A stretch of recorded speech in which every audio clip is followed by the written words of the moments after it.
Gut health is not just a trendy topic. It is one of the most, if not the most influential pillars of your health.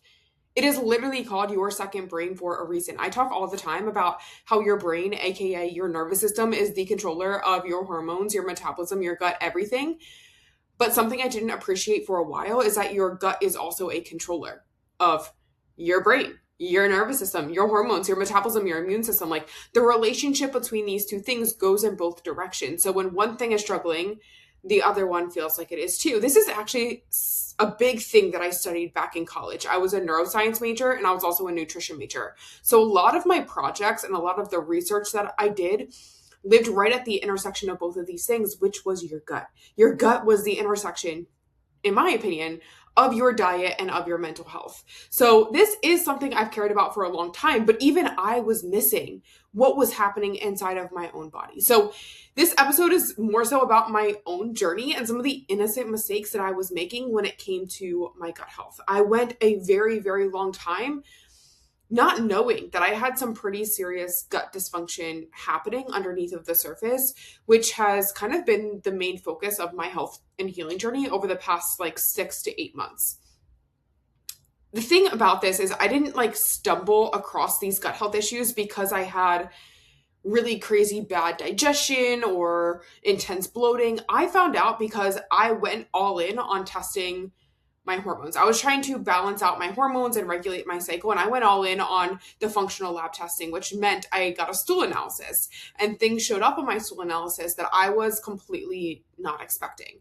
But once I got these answers, it started to make a lot of things that I was experiencing click. Symptoms that I had either completely normalized or that I had kind of just like written off to be like how I am.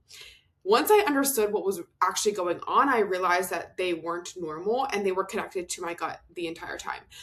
Things like acne, brain fog, fatigue, inflammation, post-meal gas and bloating, what I call the luteal phase scaries, where you have these mood crashes and crazy anxiety that would show up the week before my period. All of it was connected. And a big mistake that I see a lot of women make is you think that these are hormone problems. We're very quick to blame our hormones.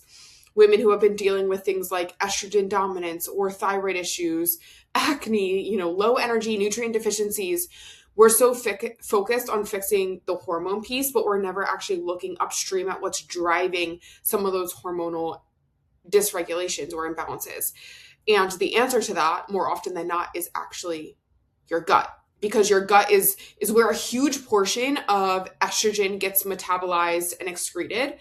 And when that process of detoxification starts to break down, because like your microbiome is imbalanced, for example, that estrogen then recirculates back into the body instead of being eliminated, which is what's creating estrogen dominance.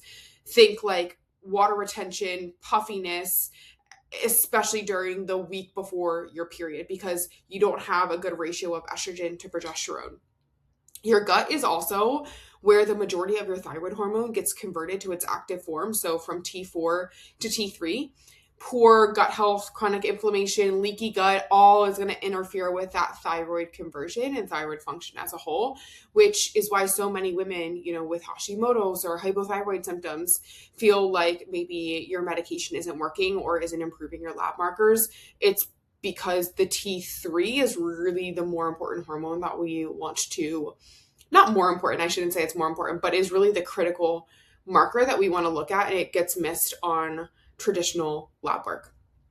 Your gut is where you absorb nutrients that your body uses to make hormones in the first place. If you're not absorbing your nutrients or like the raw materials, hormone production is going to be stalled. It's really that simple. Acne is also another really common one, even one that's like near and dear to my heart because I've experienced, and even going through my own protocols recently can have flare-ups with. Acne is often not a skincare issue and often not even just purely a hormone issue. It's an inflammation issue, and that inflammation can be coming from many different places, but the gut is a huge hub for that. And so, moral of the story, in this episode, I kind of want to pull back the curtain and share some of the innocent mistakes that I was making in my health journey, things that I genuinely didn't know were creating so much chaos inside of my body, inside of my gut specifically, and walk you through some of the things that I have been doing to fix it. Now, before I do, I really need you to understand this one concept because it's going to change the way that you think about gut health entirely. I call this concept the upstream driver, and I've already kind of used this term already in this episode. I find it to be like a much more useful way of saying like root cause, specifically when it comes to digestion. Because digestion doesn't just happen all at once, right? It happens in steps, it happens in phases. So think of digestion almost like an assembly line.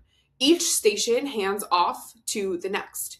If station 2 breaks down, it doesn't matter that stations 3 to 8 are working perfectly. The whole line then gets backed up.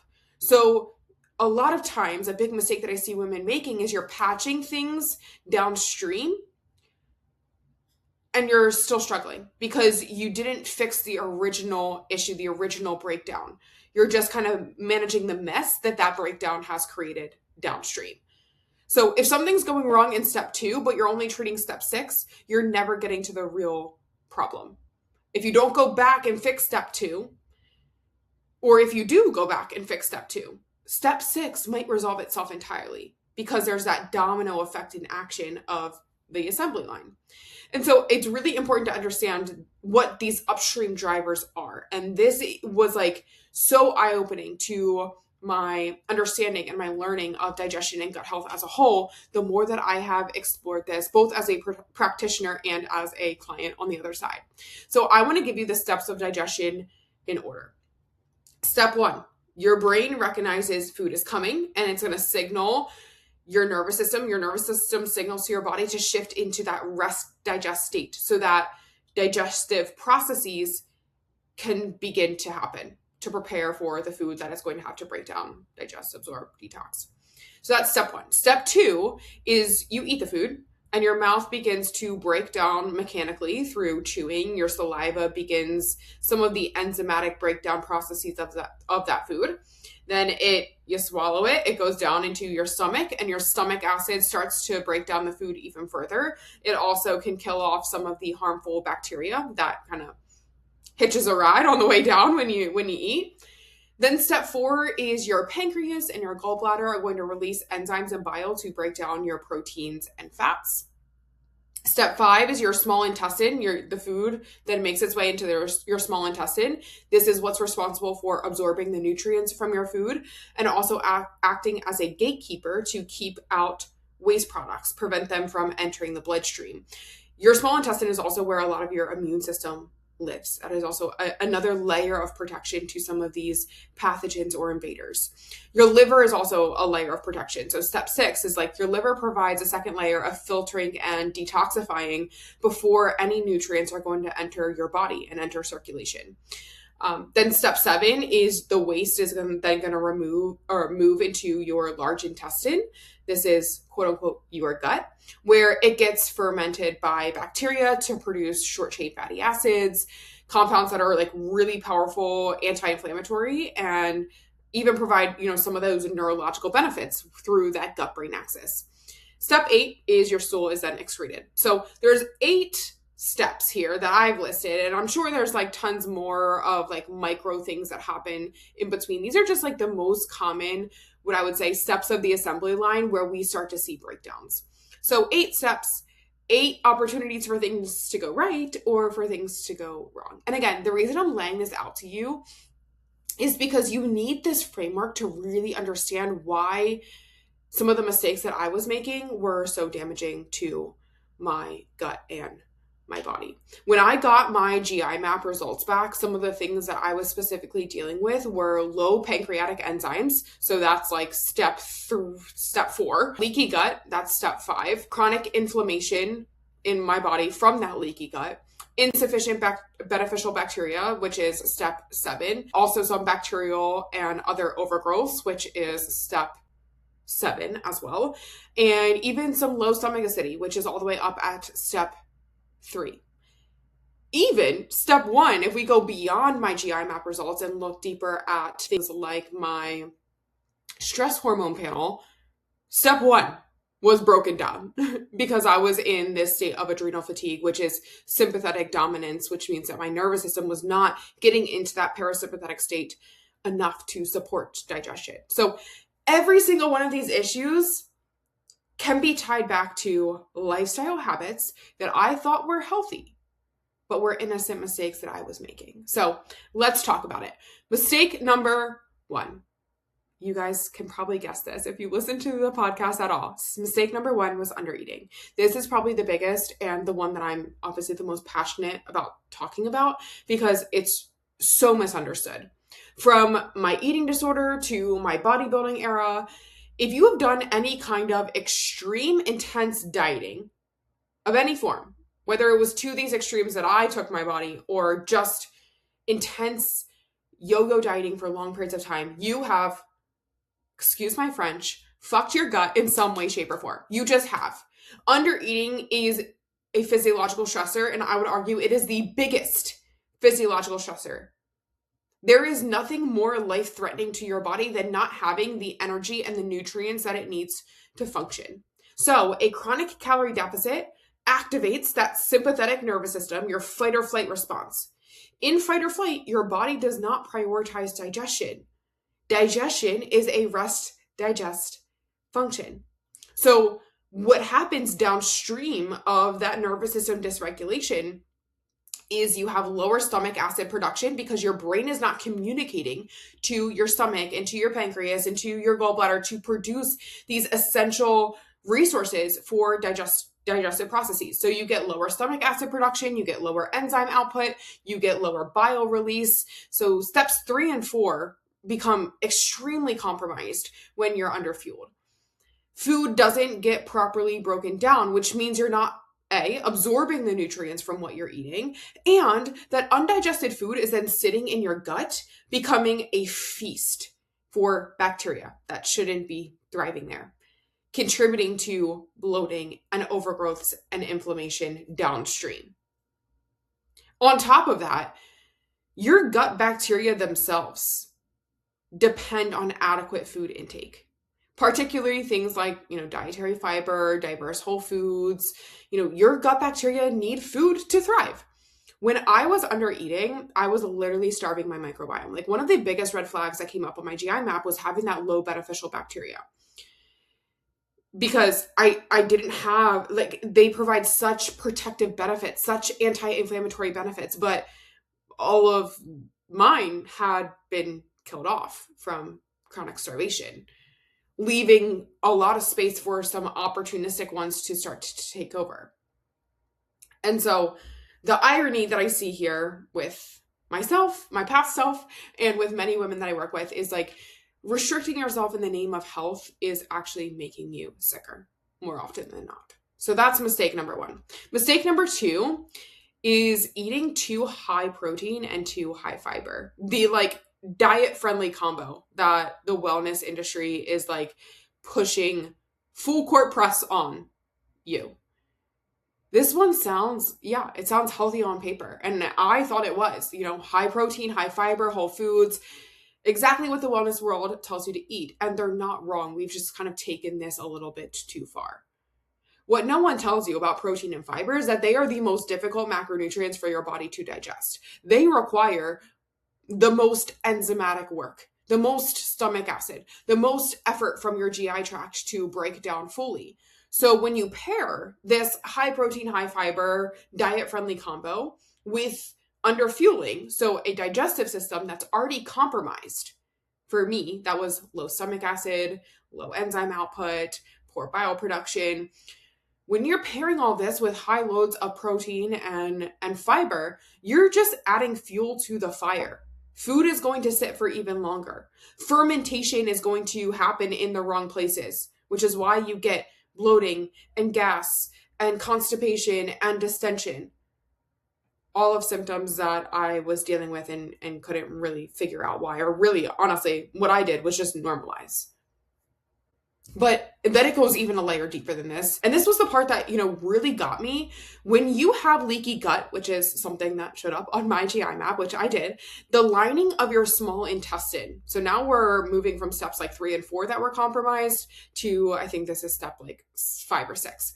So the gut lining of your small intestine is compromised when you have leaky gut. And so instead of acting like a tight gatekeeper that only lets in, fully digested nutrients, that gut lining becomes permeable, which means partially digested food particles, including fragments of protein, can slip through your intestinal wall and enter your bloodstream.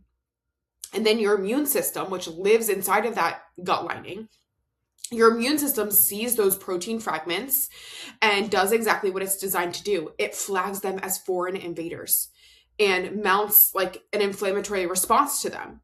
So every time that you eat that food, you're triggering inflammation. This is why so many women with leaky gut develop what looks like food sensitivities out of nowhere. It's not that chicken or eggs or gluten suddenly became bad foods. It's that your gut lining is no longer doing the job of breaking them down properly or completely. And so they're crossing the bloodstream, creating this immune reactivity, this inflammation. Food is not the problem, that the gut barrier is.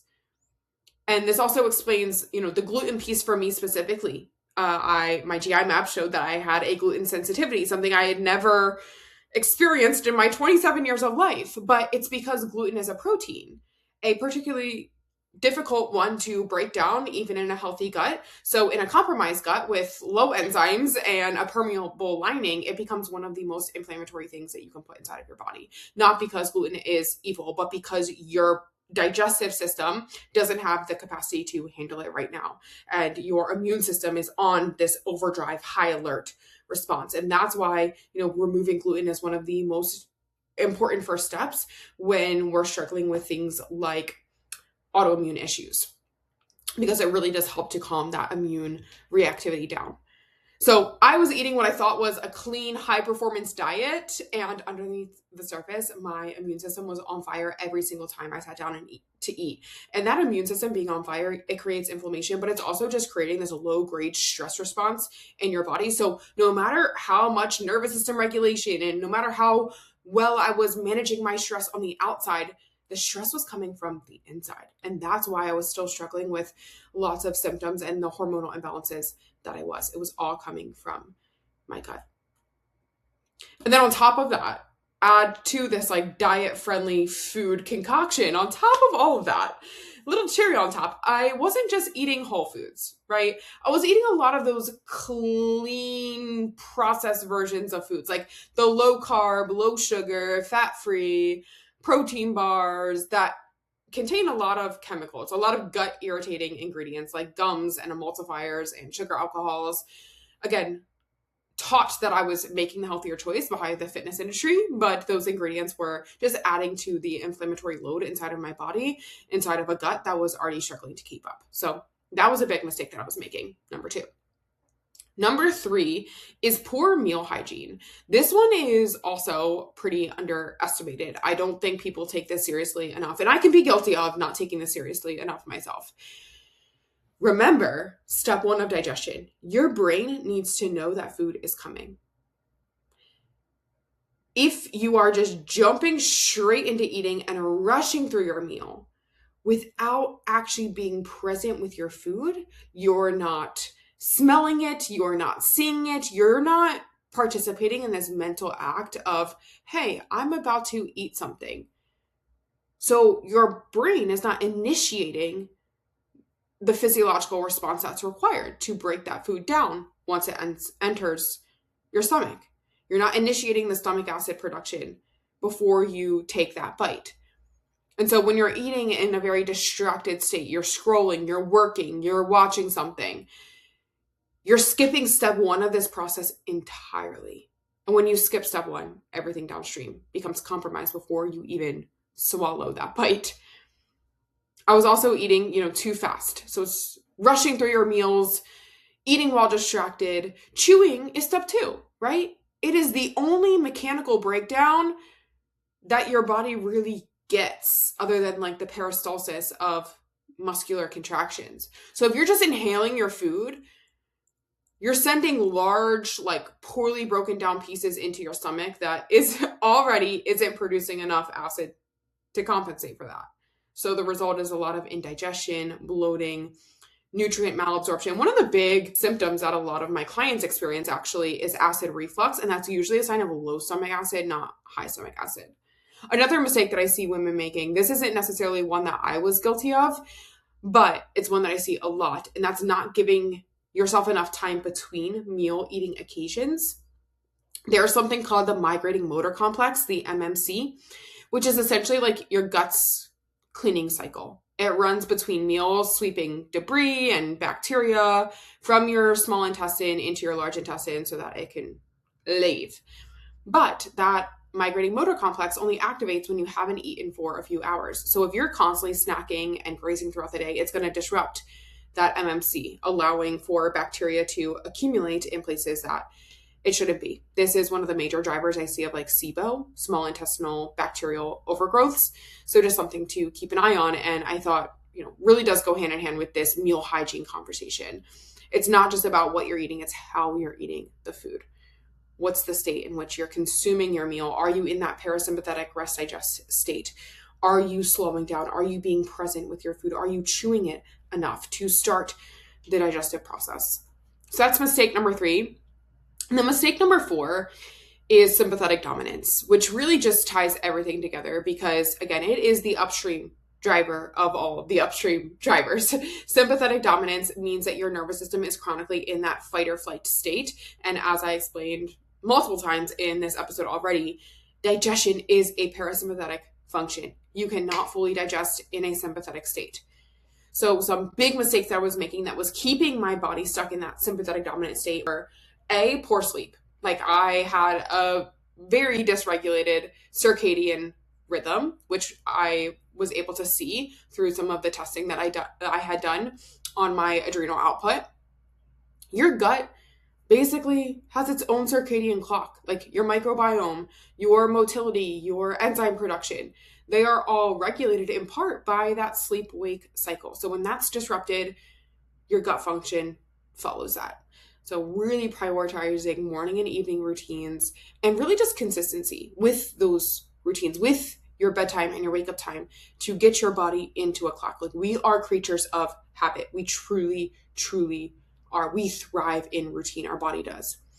And secondary to that, something else that was keeping me in a sympathetic dominant state because of poor sleep was excess caffeine intake. Caffeine is a stimulant. It activates your sympathetic nervous system. And I was using it to compensate for the poor sleep and to even compensate for underfueling that is, low energy, but really just suppressing my appetite as much as possible. And it was keeping my nervous system in that low grade state of activation, which means my gut was never getting fully into that parasympathetic window that it needed to. And I have recently cut out caffeine from my diet kind of completely. And on the occasion that I'll add it back in, boom, I get a bowel movement because caffeine can be a stimulant that supports that.